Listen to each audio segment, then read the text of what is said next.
Hello friends, आपका स्वागत है तले टाइम्स पर। आपको पूरी स्टोरी का लिंक डिस्क्रिप्शन में मिलेगा। चलिए शुरू करते हैं आज की कहानी।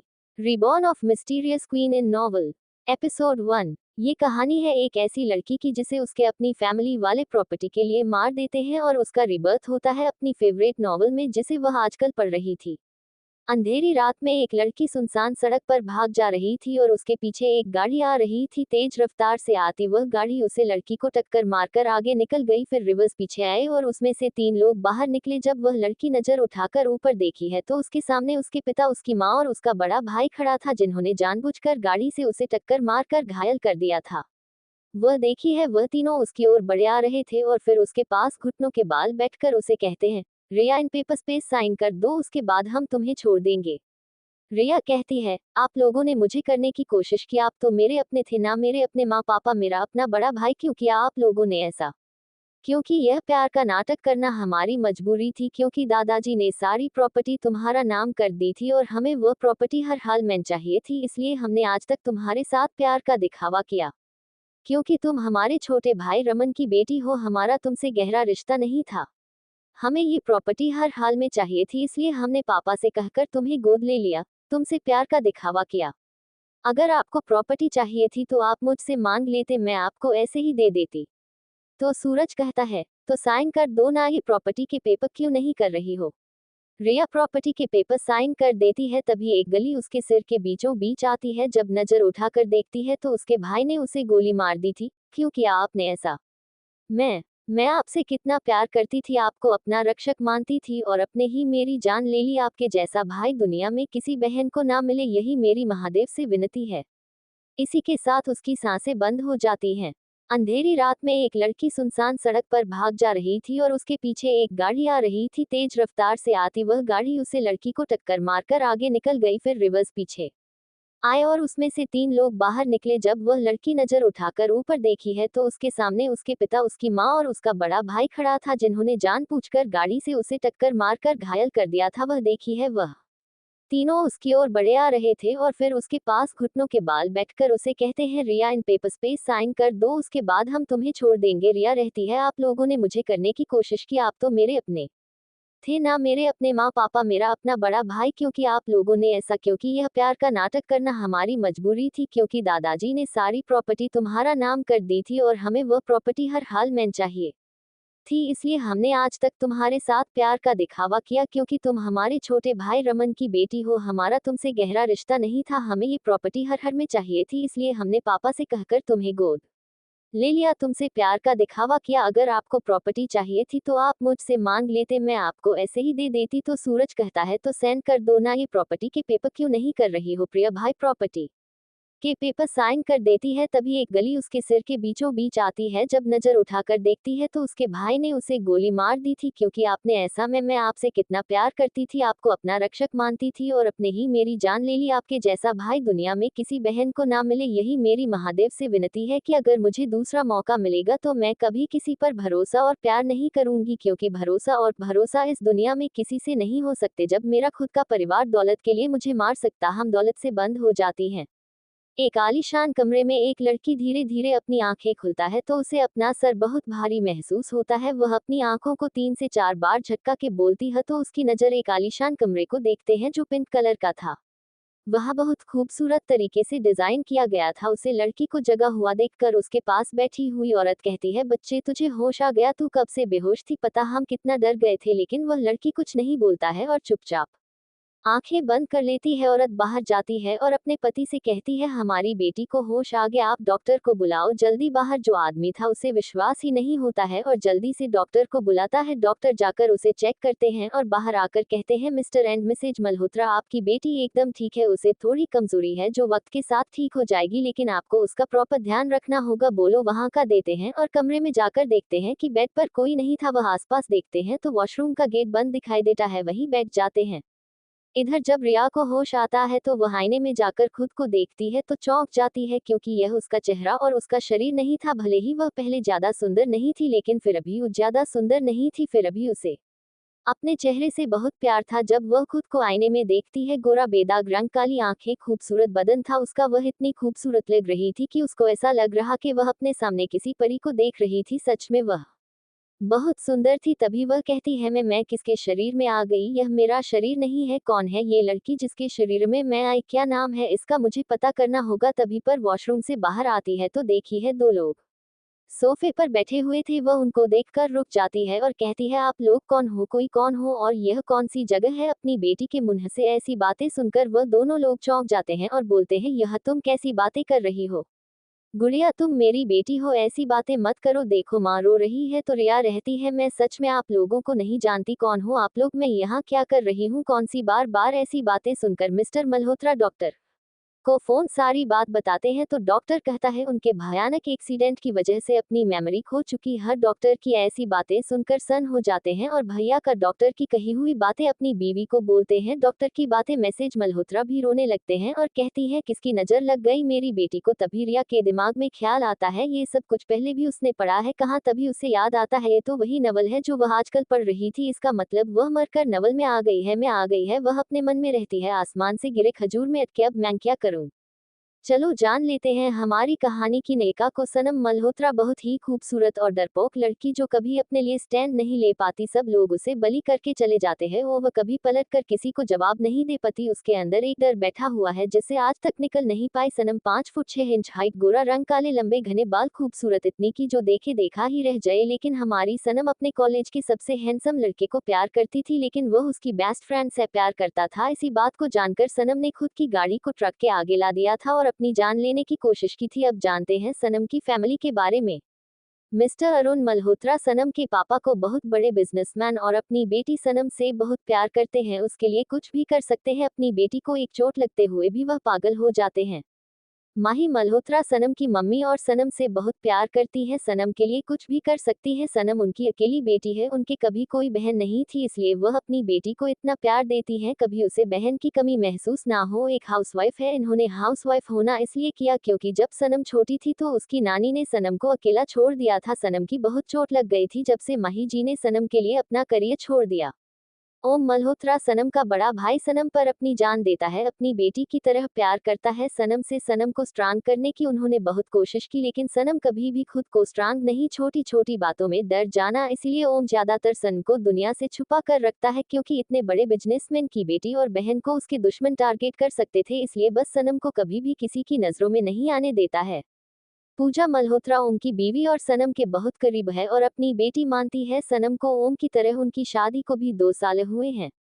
जब ओम और पूजा को सनम की याददाश्त जाने के बारे में पता चलता है तो वह दोनों बहुत परेशान हो जाते हैं। ओम अपने पापा से कहता है, पापा क्या हुआ था सनम के साथ? नाम का इतना भयानक एक्सीडेंट कैसे हुआ? अरुण जी कहते हैं, पता नहीं बेटा, कुछ समझ नहीं आ रहा। सनम इतना अजीब बिहेव कर रही है, अब तो डर लगता है कि किसी दिन वह हमें अपने माँ पापा माने से मनाना कर दे। मैं नहीं जी पाऊंगा अपनी बेटी के बिना। ओम कहता है, कुछ नहीं होगा पापा, चलो प्रिंस से बात करते हैं चल के। तभी सब लोग सनम के रूम में जाते हैं तो वह बेड पर बैठी हुई थी। उन लोगों को आया हुआ देखकर वह कहती है, आप लोग यहाँ क्या कर रहे हो? तभी पूजा कहती है, ये कैसी बातें कर रही गुड़िया, तुम जानती हो ना हम तुम्हारी फैमिली है, फिर भी तो हमसे अजनबियों जैसा बर्ताव कर रही हो। तभी रिया के मन में नोबेल वाली बात आती है कि सनम की फैमिली सनम से बहुत प्यार करती थी, लेकिन सनम कमजोर थी, इसलिए सब लोगों से प्रोटेस्ट के चक्कर में उसे अकेले कहीं नहीं जाने देते थे। इन्हीं सबसे सनम और फ्रस्ट्रेटेड होकर ऐसी हरकतें करती थी। तभी वह कहती है, हाँ मैं आप लोगों को भूल गई हूँ, लेकिन इसका यह मतलब नहीं है कि मुझे कभी कुछ याद नहीं आएगा। मुझे कुछ कुछ बातें याद आ गई है, जैसे आप दोनों मेरे मम्मी पापा और आप दोनों मेरे भैया भाभी हो।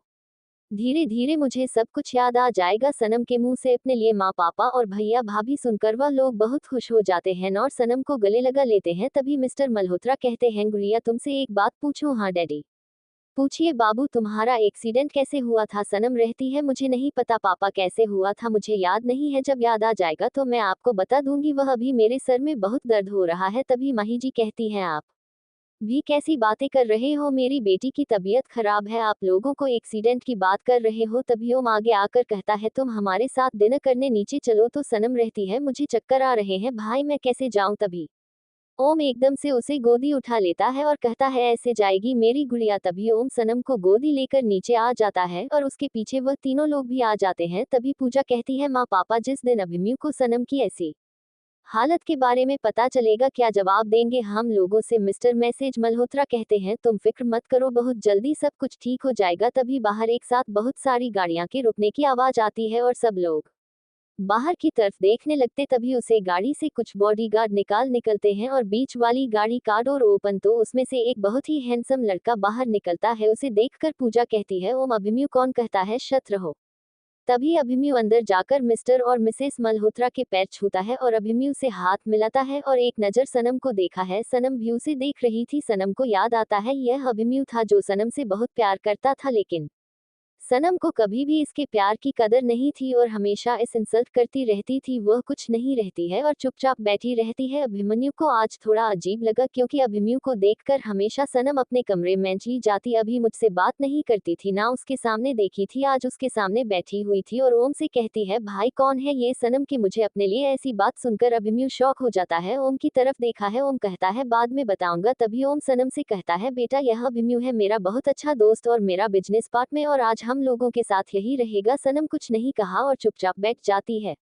अभिमन्यु रावत हमारी कहानी का हीरो बिल्कुल किसी मॉडल की तरह था, इतना हैंडसम और चार्मिंग की लड़कियों उसे देखकर उसे पर फ्लैट हो जाती थी। पर हमारे अभिमन्यु बाबू तो सनम के प्यार में थे। अभिमन्यु एशिया का बहुत बड़ा बिजनेसमैन था और साथ ही साथ एक माफिया की गूगल इतना था, उसे अपने अलावा किसी दूसरे से कोई फर्क नहीं पड़ता था और उसकी कमजोरी थी सिर्फ सनम क्या रंग लाएगी। सनम और अभिमन्यु की स्टोरी पढ़ते रहिए मेरे यानी सिया के साथ। मिलते हैं नेक्स्ट एपिसोड में, जानेंगे कि कैसे हमारी सनम अभिमन्यु के प्यार में गिरती है।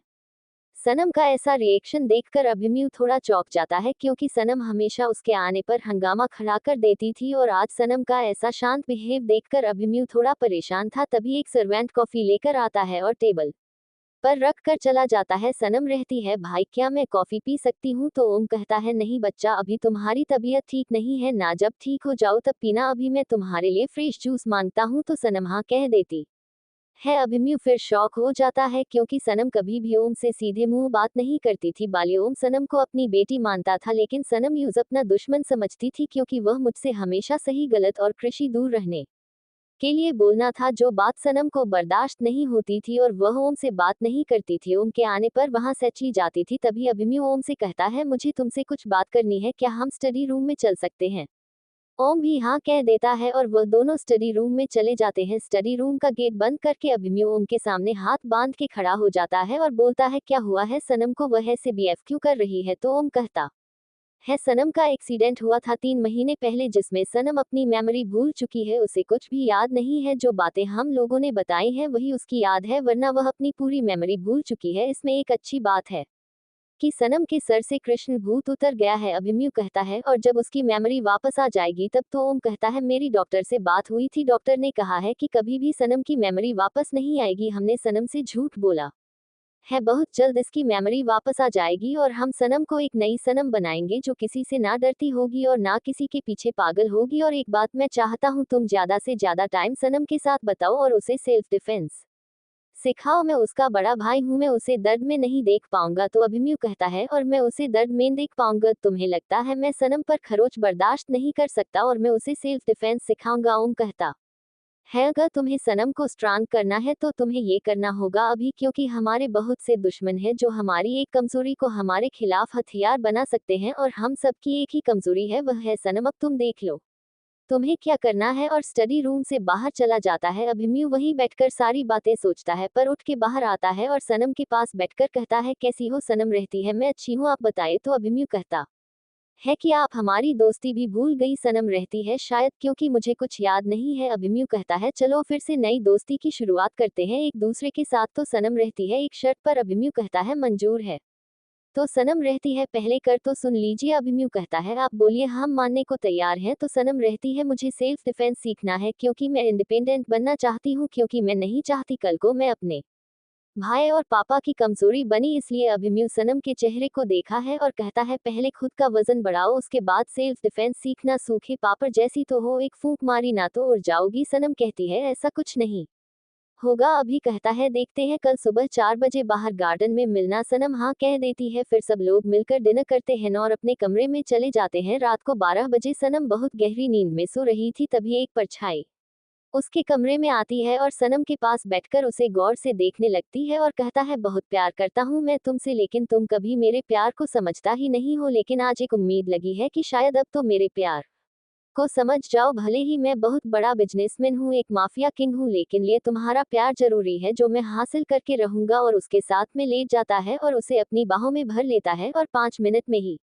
उसे नींद आ जाती है। सुबह के 3 बजे अभिमन्यु के अपने कमरे में चला जाता है और उसके 10 मिनट बाद ही सनम उठ जाती है और कहती है मुझे ऐसा क्यों लग रहा है कि मेरे पास कोई था, लेकिन फिर वह अपनी बात को नजरअंदाज करके बाथरूम में चली जाती है और फ्रेश होकर बाहर ग्राउंड में पहुंच जाती है। वहां पहुंचकर देखती है अभिमन्यु वहीं खड़ा था। सनम को इतनी जल्दी आता देख अभिमन्यु थोड़ा चौंक जाता है। सनम को सोना बहुत पसंद था, वह कभी भी अपनी नींद से कॉम्प्रोमाइज नहीं करती थी। तभी सनम मुझसे कहती है मेरे साथ फाइट करोगे? अभिमन्यु कहता है पहले दिन ही फाइट करनी है? हाँ, क्यों खाने से डरते हो आप? अभिमन्यु कहता बिल्कुल नहीं। तभी वह दोनों फाइट करना स्टार्ट करते है। सनम के मोती कर अभिमन्यु बहुत हैरान था क्योंकि वह एक एक्सपीरियंस फाइटर तरह फाइट कर रही थी। उसे इस तरह देखकर ओम भी शॉक हो जाता है जो अभी अभी बाहर आया था और उसके पीछे मिस्टर मल्होत्रा अभी की उनकी किसी को भी नहीं पता था कि सनम को फाइट आती है। सनम रहती है मैं इतनी भी कमजोर नहीं हूँ जितना आप लोग समझते हो। भले ही मैं अपने लिए बोलती नहीं थी क्योंकि मैं जानती थी मेरे पीछे मेरा भाई और मेरे पापा खड़े हैं, इसलिए मैं किसी से पलटकर लड़ाई नहीं करती थी। लेकिन आप लोगों को लगता था कि मैं कमजोर हूँ। नहीं पापा, नहीं भाई, आपकी सनम कमजोर नहीं है और हाँ मेरी तरफ से निश्चित हो जाए। और वहां से अपने कमरे में चली जाती है। ओम अभिमन्यु के पास आकर कहता है जब से ही कुमार से उठी है इसकी हर चीज में शौक दे रही है। अभिमन्यु कहता है तुम्हारी बहन बहुत इंटरेस्टिंग है।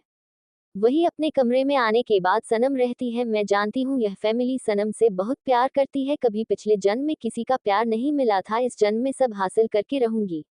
और उसके पीछे मिस्टर मल्होत्रा अभी क्यों उनकी किसी को भी नहीं पता था कि सनम को फाइट आती है। सनम रहती है मैं इतनी भी कमजोर नहीं हूँ जितना आप लोग समझते हो। भले ही मैं अपने लिए बोलती नहीं थी क्योंकि मैं जानती थी मेरे पीछे मेरा भाई और मेरे पापा खड़े हैं, इसलिए मैं किसी से पलटकर लड़ाई नहीं करती थी। लेकिन आप लोगों को लगता था कि मैं कमजोर हूँ। नहीं पापा, नहीं भाई, आपकी सनम कमजोर नहीं है और हाँ मेरी तरफ से निश्चित हो जाए। और वहां से अपने कमरे में चली जाती है। ओम अभिमन्यु के पास आकर कहता है जब से ही कुमार से उठी है इसकी हर चीज में शौक दे रही है। अभिमन्यु कहता है तुम्हारी बहन बहुत इंटरेस्टिंग है। वही अपने कमरे में आने के बाद सनम रहती है मैं जानती हूँ यह फैमिली सनम से बहुत प्यार करती है। कभी पिछले जन्म में किसी का प्यार नहीं मिला था, इस जन्म में सब हासिल करके रहूंगी।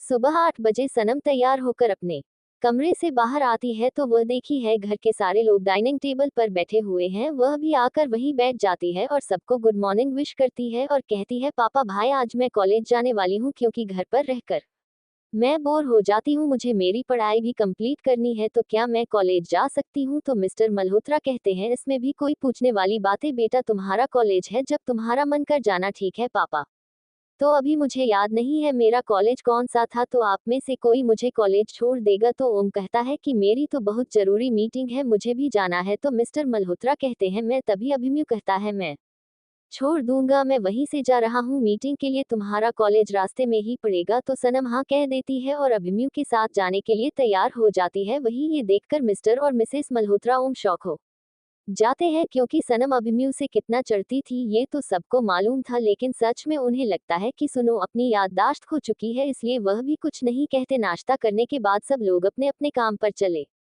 जाते हैं और अभिमन्यु सनम को लेकर उसके कॉलेज के लिए निकल जाता है। रास्ते में सनम विंडो से बाहर देख रही थी और अभिमन्यु सनम को देख रहा था, तो सनम इरिटेट होकर कहती है मेरे चेहरे पर कुछ लगा है क्या? मैं जब से देख रही हूँ आप मुझे देखे जा रहे हो। तो अभिमन्यु कहता है हाँ, क्योंकि तुम आज बहुत सुंदर लग रही हो इसलिए, और तुम्हारे अंदर जो कॉन्फिडेंस है ना उससे तुम और भी अच्छी लग रही हो। तो सनम रहती है अच्छा एक बात बताओ कि तुम इतने बड़े बिजनेसमैन हो और माफिया किंग भी हो, फिर भी? तो अभिमन्यु कहता है तुम्हें कैसे पता चला कि मैं माफिया किंग हूँ? क्योंकि जहां तक मैं जानता हूँ ये बात ओम के सिवा कोई नहीं जानता और ना ही आज तक माफिया वर्ल्ड में किसी ने मेरा चेहरा देखा है। तो सनम हड़बड़ा जाती है क्योंकि उसने तो यह नॉवेल में पढ़ा था कि अभिमन्यु एक माफिया किंग था। तो वह कहती है ऐसा कुछ नहीं है, मैंने तुम्हें कल बात करते हुए सुन लिया था, इसलिए मुझे पता है कि तुम माफिया किंग हो। तब मेनू कहता है मेरी माफी यकीन होने से तुम्हें कोई दिक्कत तो नहीं? सन रहती है मुझे क्या दिक्कत होगी, कौन सी? मुझे तुमसे शादी करनी है जो तुम्हारे अंडरवर्ल्ड में होने से मुझे दिक्कत होगी तब मैंने अपने मन में कहता है शादी तो तुम्हें मुझसे ही करनी है जान, बस थोड़ा इंतजार करो। तभी अचानक से ड्राइवर ब्रेक मार देता है और सनम अभिमन्यु के ऊपर झुक जाती है और अचानक उन दोनों के लिप्स एक दूसरे से टच हो जाते हैं और दोनों को एक झटका लगता है क्योंकि इस जन्म में दोनों का पहला की था और पिछले जन्म में भी रिया ने कभी किसी को की नहीं किया था। दोनों एक दूसरे को आंखें फाड़े देखने लगते हैं। तभी सनम को अपने होठों पर किसी का दबाव महसूस होता है तो वह अभिमन्यु को देखने लगती है जो अपनी आंखें बंद करके शर्म के होठों को चमन में बिजी था। अभिमन्यु की ऐसी हरकत देखकर सनम को बहुत गुस्सा आता है। वह अभिमन्यु को अपने आप से दूर करने की कोशिश करती है लेकिन अभिमन्यु से नहीं छोड़ना। 20 मिनट बाद जब अभिनया को लगता है सनम अब सांस नहीं ले पा रही है तब जाकर बस सनम को रिलीज करता है और उसे उठाकर अपनी गोद में बिठाकर कहता है डॉल अब तुम मुझसे दूर नहीं जा सकती क्योंकि आज तुम खुद मेरे पास आई थी चाहे वह गलती से ही क्यों ना हो और आप तुम पर अभिमन्यु की मोहर लग चुकी है। अब तो मुझसे दूर नहीं जा सकती और हाँ कोई तुम्हारे आसपास नहीं आना चाहिए तो सनम रहती है। पहली बात तो तुमने मुझे किस किया, मेरी पहली किस चुरा ली और अब तुम मुझे धमकी दे रहे हो। अभिमन्यु कहता है तुमसे धमकी समझो वार्निंग समझो या मेरा प्यार लेकिन ये कभी नहीं बदल सकता कि सनम अभिमन्यु की थी अभिमन्यु की है और अभिमन्यु की ही रहेगी। मैं तुम्हें किसी के साथ बात नहीं बांट सकता हूँ, ये बात तुम हमेशा याद रखना। और एक बात और मैं तुम्हें खुलकर बता दे रहा हूँ, मैं तुमसे बहुत प्यार करता हूँ, इतना कि शायद इस दुनिया में मैं किसी से इतना प्यार नहीं करता। इसलिए मुझसे दूर जाने के बारे में सोचना भी मत और किसी और के पास जाने के बारे में तो बिल्कुल भी नहीं क्योंकि उसे तो मैं जान से मारूंगा ही मरूंगा, लेकिन साथ में तुम्हें कैद कर लूंगा अपनी बाहों में अपने बेड पर। तो तुम समझ गई ना मैं क्या कह रहा हूँ, तो मेरी इस बात को याद रखना। और हाँ तुम्हारी लिपस्टिक खराब हो गई है तो उसे सही कर लेना। अभिमन्यु कितनी बेशर्मी भरी बातें सुनकर सनम को शर्म आने लगती है और वह उसकी गोद से उठकर साइड में बैठकर विंडो से बाहर देखने लगती है। सनम को ऐसे शर्म आता हुआ देखकर अभिमन्यु को बहुत अच्छा लगता है। तभी उनकी गाड़ी एक कॉलेज के गेट के अंदर जाकर रुक जाती है। अभिमन्यु सनम को वापस अपनी गोद में बिठाकर कहता है मेरी यह बात याद रखना डॉल, किसी लड़के के आसपास दिखाई भी मत देना। और हाँ तुम्हारे लिप्स बहुत टेस्टी हैं, क्या मैं एक बार और टेस्ट कर सकता हूँ। सनम से धक्का मरती है और दूर खोलने वाली होती है तभी अचानक से उसे अपने बालों में दर्द होता है तो वह मुड़कर देखती है अभिमन्यु ने उसके बालों को पकड़ा हुआ था और एकदम उसे अपने चेहरे के सामने लाकर दोबारा उसके लिप्स पर अपने लिप्स रखकर चमन लगता है। 5 मिनट बाद उसे छोड़कर कहता है आइंदा से मुझसे दूर जाने के बारे में सोचना मत और उसके माथे पर चमका कहता है जो और हाँ शाम को मैं तुम्हें लेने आऊंगा और मेरे बिना यहाँ से जाने के बारे में सोचना भी मत। अभिमन्यु की ऐसी बातें सुनकर सनम को अंदर ही अंदर बहुत अच्छा लग रहा था क्योंकि पिछले जन्म में किसी ने उसकी इतनी कदर नहीं की थी और इस नॉवेल में आकर उसे परिवार प्यार सब कुछ मिल गया था, लेकिन वह इतनी आसानी से किसी पर भरोसा नहीं कर सकती थी। इसलिए वह बिना कुछ कहे डोर खोलकर बाहर निकल जाती है और अभिमन्यु वहां से अपने ऑफिस के लिए निकल जाता है। जब सनम कॉलेज के अंदर एंटर होती है तो वह देखी है वहां पर क्रिश और तान्या एक दूसरे का हाथ पकड़े खड़े थे। सनम को आते हुए देखकर तान्या कृषि रहती है सनम आ रही है तो क्रिश कहता है तो क्या हुआ आने दो, मैं डरता नहीं हूँ, गर्लफ्रेंड हो तुम मेरी, वह मेरी कुछ नहीं लगती है। सनम उनके सामने नहीं देखी और उन्हें क्रॉस करके आगे चली जाती है। सनम की ऐसी हरकत देखकर फिर इसको बहुत गुस्सा आता है क्योंकि क्रिश को सनम की अपने आगे पीछे घूमने की आदत थी, इसलिए उसे बहुत गुस्सा लगता है कि सनम आज उसे अनदेखा करके चली गई थी। तभी श्रेया रहती है इसे क्या हुआ आज, ये बैन दोनों पर ध्यान दिए हुए चली गई। श्रेया सनम की बेस्ट फ्रेंड, बचपन से उसके साथ थी, उसके हर अच्छे और बुरे काम में उसका साथ दिया था, लेकिन श्रेया हमेशा सनम को समझती थी कि कृष्णा उसके लायक नहीं है, वह कृष को भूलकर अपनी जिंदगी में आगे बढ़े। तभी सनम श्रेया के पास आकर रहती है चलो क्लास में यहाँ क्या खड़े हुए देख रही हो। श्रेया रहती है आज उन दोनों को साथ देखकर तुम्हें फर्क नहीं पड़ा, शर्म कहते मुझे क्यों फर्क पड़ेगा, वह जहन्नुम में जाए मेरी बला से। सनम की ऐसी बातें सुनकर श्रेया शॉक हो जाती है और दोनों क्लास में पहुंच जाती हैं। जब वह जाकर बैठी है तभी पीछे से कृष और तान्या भी आते हैं और उनके साथ वाली बेंच पर बैठ जाते हैं और एक दूसरे से लवी देवी होकर बातें कर रहे थे। वह सिर्फ सनम को जलाना चाहते थे, लेकिन अगर पहले वाली सनम होती तो वह जलती। ये सनम नहीं रिया थी और रिया का क्रिश्चियन कोई मतलब नहीं था। रिया के दिल में तो शायद अभिमन्यु ने दस्तक दी थी। वह उन दोनों पर बिना ध्यान दिए लेक्चर अटेंड करने लगती है। ऐसे 3 लेक्चरर के बाद वह श्रेया के साथ कैंटीन में चली जाती है। वह कैंटीन में जाकर देखते हैं कि वहां भी वह दोनों एक दूसरे से चिपक के बैठे हुए थे, लेकिन सनम को इससे भी कोई फर्क नहीं पड़ता है। वह अपना ऑर्डर देकर आती है। जब उसका ऑर्डर आ जाए तो वह अपना बर्गर और जूस पीने लगते हैं और उन दोनों को ऐसे अनदेखा कर देती है जैसे वह उन दोनों को जानती ही नहीं है। सनम की ऐसी हरकत से कृष को बहुत गुस्सा आ रहा था क्योंकि कृष्णा चाहता था सनम उसके पास आए, उससे बात करें।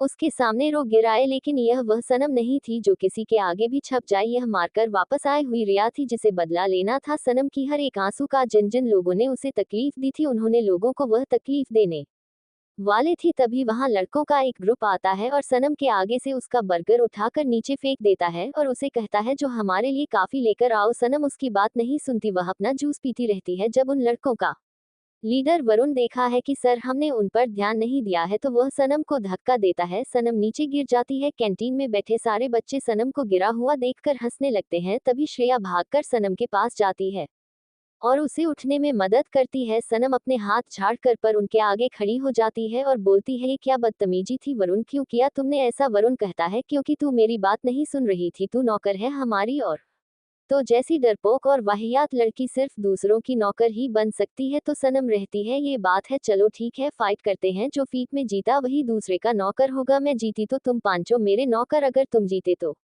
मैं तुम पांचों की नौकर, तुम जो बोलोगे मैं करूंगी। उसकी ऐसी बातें सुनकर वह 500 खुश हो जाते हैं क्योंकि उनकी गंदी नजर हमेशा से सनम के जिस पर थी। सब लोग शौक होकर सनम को देखने लगते हैं क्योंकि सनम कभी भी किसी को पलट कर जवाब नहीं देती थी, लेकिन आज की सनम ने सब कुछ जवाब दिया था। तभी वरुण एक पांच सनम को मारता है तो सनम उसको बीच में ही रोक लेती है और एक लात वरुण के पेट में मरती है और फिर उसके सर को टेबल पर बढ़कर नीचे फेंक देती है। सनम का अचानक मुंह देखकर सब लोग शौक होकर खड़े हो जाते हैं और क्रिश का तो मुंह खुला का खुला रह जाता है। सनम उन पांचों लड़कों को बहुत बुरी तरीके से मारती है और फिर अपने हाथ छड़ते हुए बोलती है मैं सनम मल्होत्रा हूँ, मशहूर बिजनेस टाइकून को मल्होत्रा की बहन और बिजनेसमैन और मशहूर अध्यक्ष अरुण मल्होत्रा की बेटी। तो आइंदा से मुझसे तमीज से पेश आना। आज तक मैं तुम लोगों से कुछ नहीं बोली क्योंकि मुझे लगता था कॉलेज है ये सब कुछ चलता रहता है तो मैं ज्यादा ध्यान नहीं दिया, लेकिन तुम लोग अपनी औकात से बाहर जा रहे हो। वहाँ यहाँ जितने भी बच्चे हैं ना वह मल्होत्रा कंपनी के साथ काम करना चाहते हैं और अपने माँ बाप से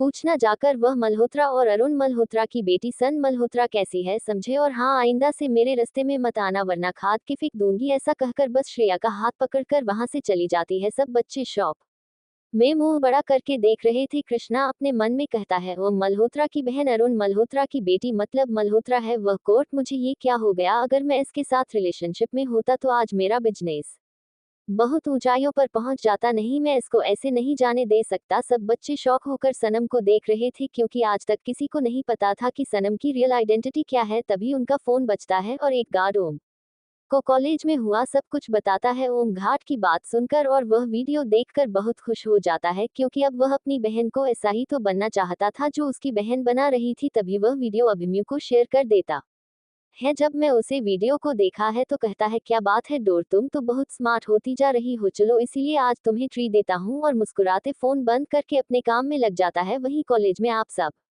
लोग सनम से डरने लगे थे क्योंकि वह जान गए थे इस कॉलेज की ट्रस्टी ओम मल्होत्रा की बहन थी सनम मल्होत्रा और कोई भी उससे पंगा नहीं लेना चाहता था। ऐसे ही पूरा दिन निकल जाता है और सनम गेट पर खड़े होकर अभिमन्यु का इंतजार कर रही थी। तभी से आती है और कहती है तो मैं अभी तक गई नहीं। तो सनम कहते नहीं अभिमन्यु मुझे लेने आने वाला था। सिया रहती है तुम अभिमन्यु के साथ जाओगी? हाँ तो क्या हो गया, मतलब तुम्हें तो अभी मैं बिल्कुल पसंद नहीं है ना? हाँ ये पहले की बात थी लेकिन आज की बात ही है कि मैं अभिमन्यु के साथ जाने वाली हूँ, इसलिए बहुत खुश होती है और कहती है तू नहीं जानती, तुझे अचानक बदला हुआ देखकर मैं बहुत खुश हूँ। और एक बात, अभी मैं तुझसे बहुत प्यार करता है। जब जब तुम मुसीबत में पड़ी अभिमन्यु ने तुझे बचाया, लेकिन तूने कभी उसके प्यार की कदर नहीं की। अब कर ले, अभिमन्यु से अच्छा जीवन साथी तुझे कभी नहीं मिल सकता। सनम रहती है अभी मैं इन सब चक्कर में नहीं पड़ना चाहती, अभी मेरा मोटिव कुछ और है। तभी उसके सामने एक ब्लैक कलर की कार की खड़ी हो जाती है और उसका शीशा नीचे होता है तो उसमें से क्रश कहता है चलो सनम मैं तुम्हें ड्रॉप कर देता हूँ। सनम रहती है नहीं मुझे कोई लेने आने वाला है और हाँ तुम तानिया को ड्रॉप करो जाकर। तभी श्रेया रहती है मैं भी चलती हूँ। तभी एक लैम्बोर्गिनी आकर रुकती है और उसका शीशा नीचे होता है, उसमें से उसे अभिमन्यु दिखाई देता है। अभिमन्यु डोर खोलकर बाहर आता है और सनम के लिए डोर खोलना है। सनम बैठ जाती है और अभिमन्यु भी बैठकर वहां से निकल जाता है। क्रिश्चियन सब आंखें फाड़े देख रहा था क्योंकि अभिमन्यु को कौन नहीं जानता था। अभिमन्यु आहूजा एक बहुत बड़ा नाम था।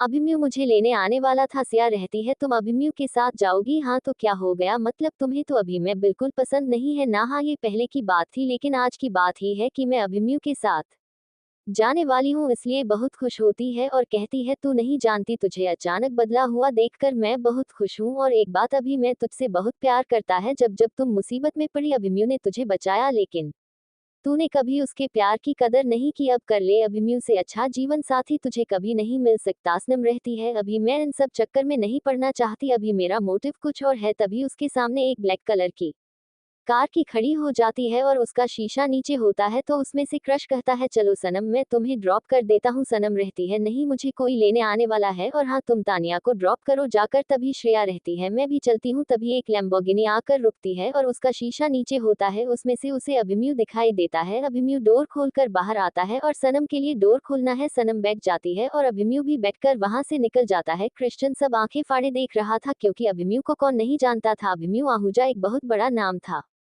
अभिमन्यु लुक अभिमन्यु को देखकर पूरी तरह शॉक हो जाता है, क्योंकि अभिमन्यु को देखना कोई आम बात नहीं थी। अभिमन्यु को अपने साथ देखकर सनम रहती है, तुम ड्राइवर भी भेज सकते थे ना, तो तुम्हें खुद आने की जरूरत नहीं थी। अभिमन्यु कहता है कि मुझे तुम्हारे साथ टाइम बिताना था, इसलिए मैं आया। सनम रहती है, मैं आपकी कुछ लगते नहीं हूँ, फिर आपको मेरे साथ टाइम क्यों बिताना था। और अभिमन्यु कहता है, जो सुबह हमारे बीच हुआ उसके बात तुम पर सिर्फ मेरा हक है। सनम रहती है, मुझ पर किसी का हक नहीं है, क्योंकि सनम सिर्फ सनम की है। और हाँ, जिस दिन ये हक काम लो या ये हक मैं तुम्हें दे दूं, उसे दिन बोलने की सनम तुम्हारी है। अभिमन्यु कहता है, मैं उसे दिन का बेसब्री से इंतजार करूंगा जिस दिन तुम खुद पर मुझे हक दोगी। ठीक है, देखते हैं। तभी उनकी गाड़ी एक विला के आगे रुकती है। सनम रहती है, ये तो मुझे कहाँ लेकर आए हो। अभिमन्यु कहता है, ये हमारा घर है जहाँ शादी के बाद हम दोनों रहेंगे। सनम अपने आईब्रो चढ़कर रहती है, और तुमसे किसने कहा कि मैं तुमसे शादी करूंगी। अभिमन्यु कहता है, कहना क्या है, मैं तो तुमसे शादी करूंगा ना, लेकिन मैं भी शादी नहीं करना चाहती। अभिमन्यु कहता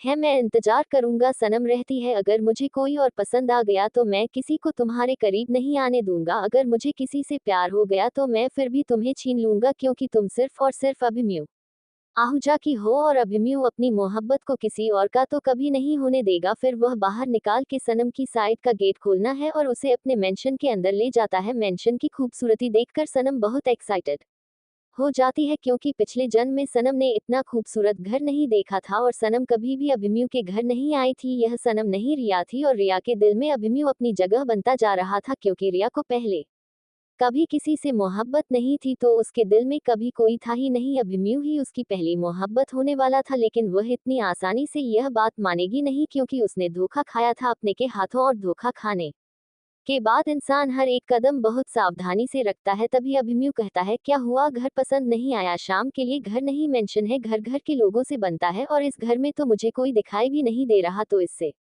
आप घर न बोलकर मेंशन बोल सकते हैं। अभिमन्यु कहता है, बहुत जल्द मैं मेंशन को घर बना दूंगा, क्योंकि इस घर की मालकिन और मेरी बीवी इस मेंशन को घर बनाने आएगी। शर्म रहती है, सपने देखना अच्छी बात है मिस्टर आहूजा, बट खुली आंखों से सपने देखना बहुत बुरी बात है। अभिमन्यु कहता है, वह तो वक्त बताएगा कि खुली आंखों से देखने वाले सपने सच होते हैं या बंद आंखों से। तभी सनम रहती है, मैं आपका घर देख लिया, तो क्या आप मुझे मेरे घर छोड़ सकते हो। अब मेनू कहता है, आप आज यहीं रहने वाली हो, क्योंकि आपके सारे घर वाले बाहर गए हुए हैं, लेकिन मुझे तो किसी ने नहीं बताया। आपको नहीं बताया, लेकिन मुझे बताया था। एक्चुअली अंकल के एक फ्रेंड के यहाँ शादी थी, तो वह सब लोग इमीडिएटली वहां चले गए, और आपकी जिम्मेदारी आज हमारी है। ले चलिए, आपको कैमरा दिखा देते हैं। अभिमन्यु सनम को अपना काम अपने कमरे में ले जाता है और कहता है, यह आपका कैमरा। सनम पूरे कमरे को देखने के बाद बोलता है, यह मेरा नहीं, आपका कमरा है। हाँ, लेकिन शादी की बात हुई आपका ही होगा ना, तो आप आज ही रुक जाए। वैसे मैं यहाँ रुक जाऊंगी, बट आप कहाँ रुकोगे, मैं भी यहीं रुकूंगा। अच्छा, देखते हैं। फिर बोलती है, मुझे फ्रेश होने जाना, लेकिन मेरे पास कपड़े नहीं है। तो अभिमन्यु कहता है, आप मेरे कपड़े पहन लेना, फिर मैं आपके लिए मंगा दूंगा। ये सुनकर सनम वॉशरूम में चली जाती है, और शॉवर लेने के बाद जब वह बाथरूम देखी है, तो कमरे में बाथरूम में कुछ भी नहीं था। बाथरूम में सिर्फ एक टावल तन्हा हुआ था। सनम उसे टेबल को पहन लेती है और अपना छोटा सा कर बाथरूम के गेट से बाहर निकाल के देखी है कि कहीं अभिमन्यु रूम में तो नहीं है, लेकिन अभिमन्यु से रूम में कहीं नहीं दिखता। तो वह बाथरूम से निकाल कर बाहर आती है और क्लोजेट में चली जाती है। क्लोजेट में शिवाय अभिमन्यु के कपड़ों के कुछ भी नहीं था, तो वह अभिमन्यु की ब्लैक शर्ट निकाल कर पहन लेती है और बाहर आती है, तो देखी है अभिमन्यु सोफे पर बैठा हुआ था। अभिमन्यु जब नजर उठाकर सनम को देखा है, तो अपनी जगह फ्रिज हो जाता है, क्योंकि सनम उसकी ब्लैक शर्ट में बहुत हॉट लग रही थी, और मैं उसको प्यार भरी नजरों से देखने लगता है, और उसके धीरे धीरे सनम के करीब जाता है। सनम अभिमन्यु को अपने करीब आता हुआ देखकर अपने कदम पीछे लेने लगती है। तबीयत क्लोजेट के गेट से टकरा जाती है। अभिमन्यु उसके दोनों साइड अपने हाथ रखकर कहता है, इस तरह मेरी आगे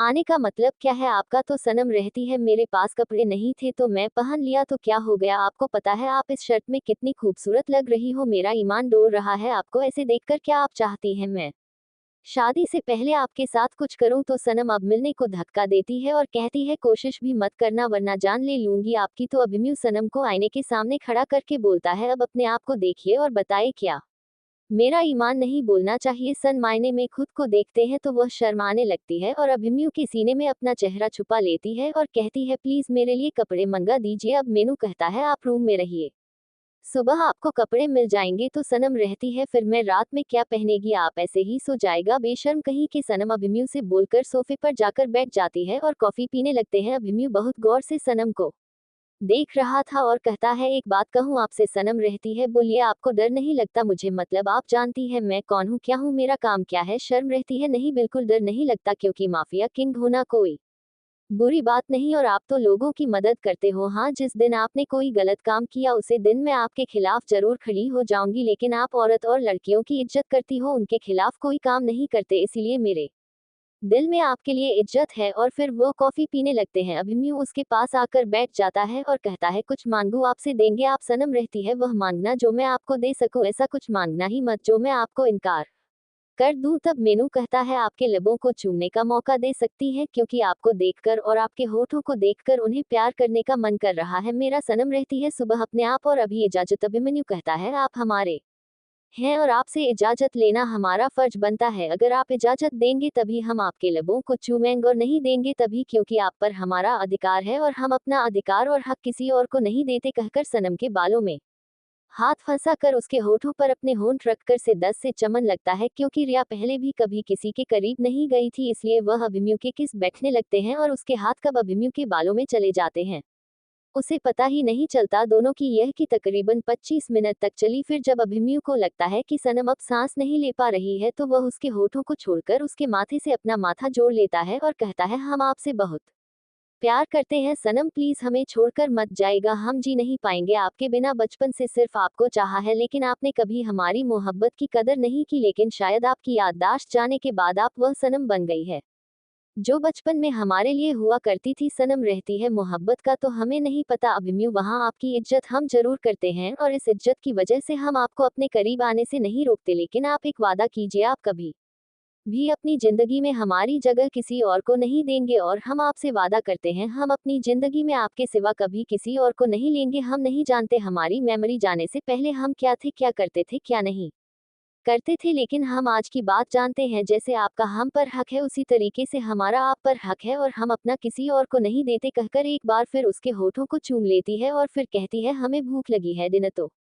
मंगवा दीजिए। अभिमन्यु किसी को कॉल करता है। 5 मिनट बाद ही सर्वेंट दरवाजा लॉक करता है और अभिमन्यु उसे खाने की ट्रे लेकर गेट बंद कर देता है। फिर अभिमन्यु सनम को अपनी गोद में बिठा लेता है और अपने हाथों से खाना खिलाने लगता है। ये देखकर सनम की आंखें नम हो जाती हैं क्योंकि उसकी पिछली जिंदगी में कभी किसी को कोई फर्क नहीं पड़ता था कि वह खाना खाती है या नहीं खाती, लेकिन आज अभिमन्यु को अपनी इतनी केयर करता देखकर सनम बहुत खुश थी। तभी अचानक सनम अभिमन्यु के गले लग जाती है और कहती है अपने प्यार को कभी हमारे लिए काम मत होने दीजिएगा, अभी जी नहीं पाएंगे हम आपके अन बिना, भले ही हम आपसे अभी मोहब्बत नहीं करते लेकिन हम आपको किसी और के साथ बात भी नहीं सकते। ऐसे ही दोनों अपना डिनर खत्म करते हैं तो सनम कहती हम कहाँ सोए, तब मेनू कहता है बेड पर। तभी सनम बेड पर जाकर लेट जाती है, ब्लैंकेट से खुद को कर लेती है। तभी अभिमन्यु भी आकर सनम के बगल से लेट जाता है। सनम करवट लेकर रहती है आप हमारे साथ सोएंगे? अभिमन्यु कहता है क्यों नहीं सो सकते, नहीं अभी ही नहीं सो सकते, क्या भरोसा आप रात में हमारे साथ कुछ कर दे? तो अभिमन्यु उसके बालों को पीछे करते हुए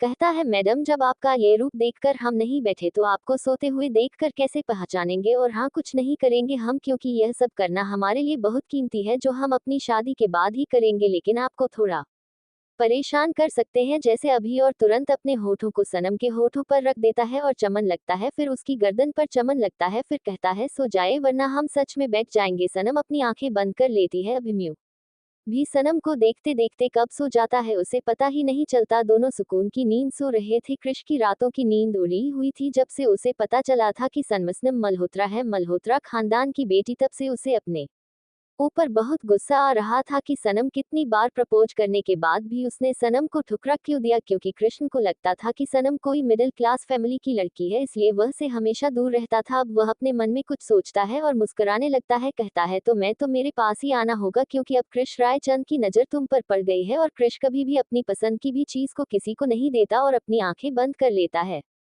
thank you for listening. Like और कमेंट करना ना भूलें और मोर स्टोरीज के लिए सब्सक्राइब करें। मिलते हैं नेक्स्ट वीडियो में।